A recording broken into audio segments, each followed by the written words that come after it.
Hello, it's Matt, and welcome to episode 39 of Gross Oversimplifications, where I talk about how to do stuff to your guitar yourself. I got crazy hair today, which will come in handy for me, because if movies and cartoons have taught me anything, it's that crazy hair is required when you're doing science. And we're going to do some science today. It's not really science, but I will, before I start the timer, a few episodes ago I alluded to string tension, right? And what that traditionally means and how it's calculated and how the online things talk about it is a function of the length of your string, the scale length of your guitar, the pitch that it's at, and the thickness of the string, okay? And a lot, for most people, their guitar's their guitar, so scale length is set, okay? The pitch is often always set as well, because you've decided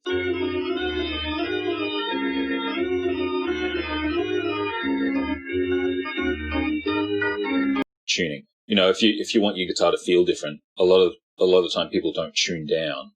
They'll play with the other variable, which is the gauge. So let's pretend you've got a Strat, and you're playing standard tuning, and you're playing 11s, and you want it to feel a bit looser.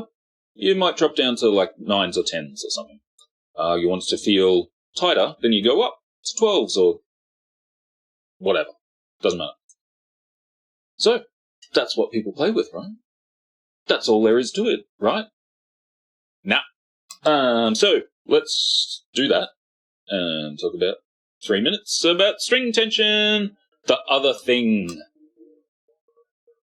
What am I talking about? So why is he holding a PV Nathan Cavalieri model guitar, you ask?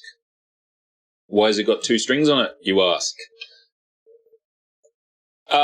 It's because I wanted to show you something.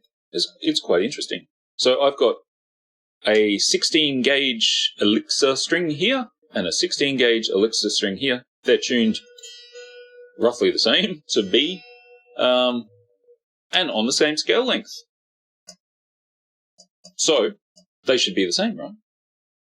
But I can show you with I've got a little luggage scale and a set distance, and I pull these strings away, and I'll put it up here because I can't do it real time. It's too hard. And behold, the numbers are different. Why is that? It's the same thing. This is the same as that, right? Sorta. So you can see I've strung that one to this E, and I've strung this one to this E. It's got the same break angle because I've set the string tree like that. You can probably see it. But it feels significantly different, which is kind of interesting, isn't it? Because this one is anchored there, and this one is anchored way up there. So the only difference is this length.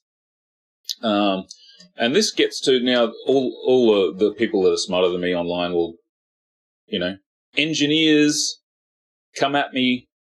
But it's got to do with like suspension bridge design and stuff like that. So it's the way that it's anchored, and it's not just the tension of the string that we're talking about. We're also talking about how you experience that tension. Okay, and what I mean by experience is how you deviate it from that tension. Okay, and that's what you feel. You don't really behold the tension because you're not holding the string, right? What you're doing is moving that away from that tension.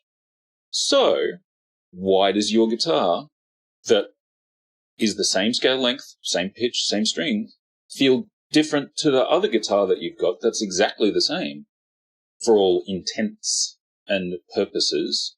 Is because of stuff like this. So you might find that your Jazzmaster, which has quite a lot of length back here, feels quite different to your Strat, which has goes back through here, underneath. Why is it so? You tell me, actually, science guys. But I can tell you there's different. So factor that into your calculations and don't let it drive you nuts. You're not crazy. We're all crazy. That'll do. Think about it. I'm going to think about it.